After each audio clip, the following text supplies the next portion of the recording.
ఏదైనా ఆస్తి రూపంలో ఉన్నంత కాలం స్థిరంగా ఉంటుంది. ఒక్కసారి అది క్యాష్ రూపంలోకి మారిందంటే చాలు కర్పూరమయ్యే అవకాశాలే ఎక్కువ.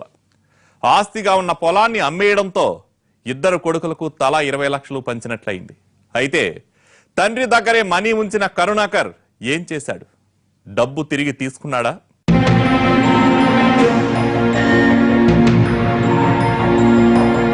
ఇంట్లో వాళ్ల పోరు పడలేకపోయిన కరుణాకర్ 2 రోజుల తరువాత 20 లక్షల కోసం తండ్రి ఇంటికొచ్చాడు. కూతురికి సంబంధాలు చూస్తున్నానన్న కరుణాకర్ ఇంటికి రిపేర్లు చేయించాల్సి ఉందని డబ్బు ఇమ్మని అడిగాడు. అయ్యో, నువ్వింత సడన్ గా అడుగుతావనుకోలేదురా. ఆ డబ్బుని వ్యాపారాల కోసమని నీ తమ్ముడు తీసుకున్నాడు. అడిగినప్పుడు ఇచ్చేస్తా అన్నాడు. అది కాదు నాన్న, నాకు అవసరాలుంటాయిగా. అసలు నా డబ్బు నన్ను అడగకుండా ఎలా తీసుకున్నాడు వాడు? ఇప్పుడు నాకు అవసరమైంది, ఏం చేయాలి నేను? పోనీ నా వాటాగా తీసుకున్న 10 లక్షలు ఇద్దామన్నా అవి కూడా వాడే తీసుకున్నాడురా.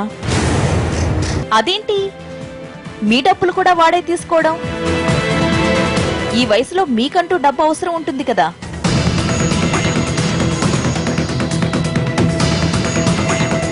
ఇలా ఈ డబ్బు విషయం అన్నదమ్ముల మధ్య వివాదానికి దారితీసింది. వెంటనే డబ్బు కావాలని కరుణాకర్ అడగ్గా డబ్బు చెల్లించేందుకు కొంత టైం కావాలని శరణ్ చెప్పడంతో ఏం చెయ్యాలో అర్థం కాలేదు.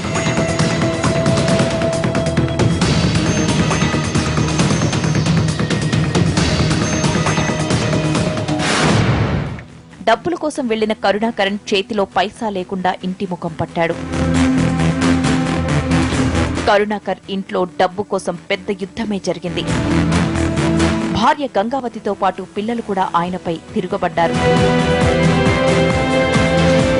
ఇక ఆ డబ్బులు రావని గంగావతి నానాయాగి చేయగా ఖచ్చితంగా వస్తాయని చెప్పలేని పొజిషన్లో ఉండి వాళ్ల ముందు ముద్దాయిలా ఫీల్ అయ్యాడు కరుణాకర్.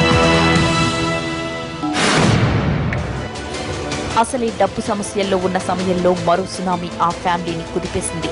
కరుణాకర్ తల్లి సంవత్సరీకం కోసం అన్నదమ్ములిద్దరూ డబ్బులు వేసుకుని బంధువులకు భోజనాలు పెట్టారు. అయితే కరుణాకర్ ఎక్కువ డబ్బులు ఇవ్వకపోవడం వివాదానికి దారితీసింది. భోజనాలు సరిగా పెట్టలేకపోయామంటూ శరణ్ తన ఫ్యామిలీని తప్పు పట్టడాన్ని తట్టుకోలేకపోయింది గంగావతి. ఏంటి మమ్మల్ని అంటున్నారు? అసలు మా డబ్బు తీసుకుంది నువ్వు. నీకు రోషం పౌరుషం ఉంటే వెంటనే మా డబ్బు మాకిచ్చేయి. వదినా, అడ్డదిడ్డంగా మాట్లాడొద్దు. ఇప్పుడు ఆ 20 లక్షలు గోలెందుకు? ఏంటి గోలా? మా గోడు నీకు గోలలా ఉందా?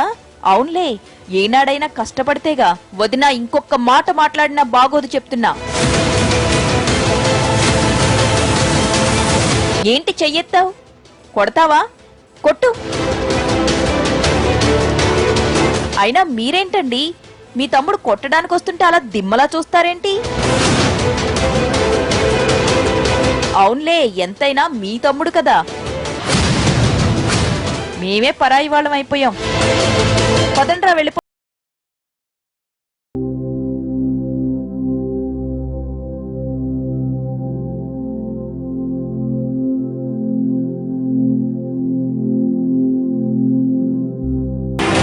ఇప్పుడు ఇంటికెళ్తే నాకు మామూలుగా ఉండదు.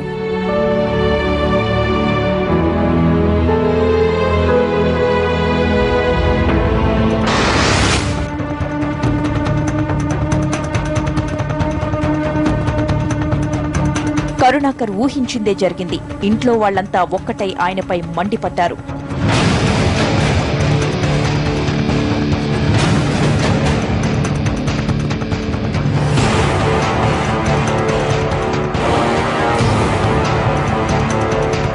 వాళ్లతో వాదించలేక మానసికంగా అలసిపోయాడు.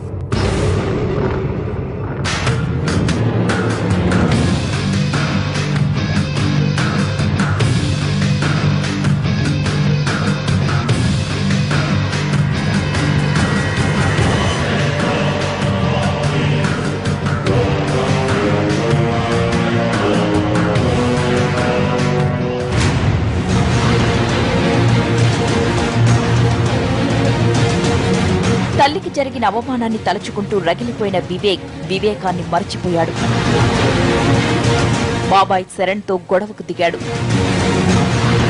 అసలే శరణ్ కి షార్ట్ టెంపర్. ఆవేశంలో ఒక్కటిచ్చాడు.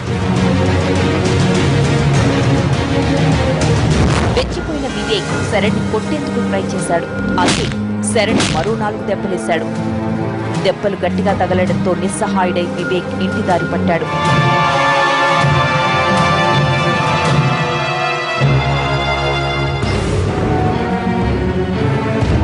ఇంటికొచ్చిన వివేక్ బాబాయ్ తనను చితకబాదాడని చెప్పాడు.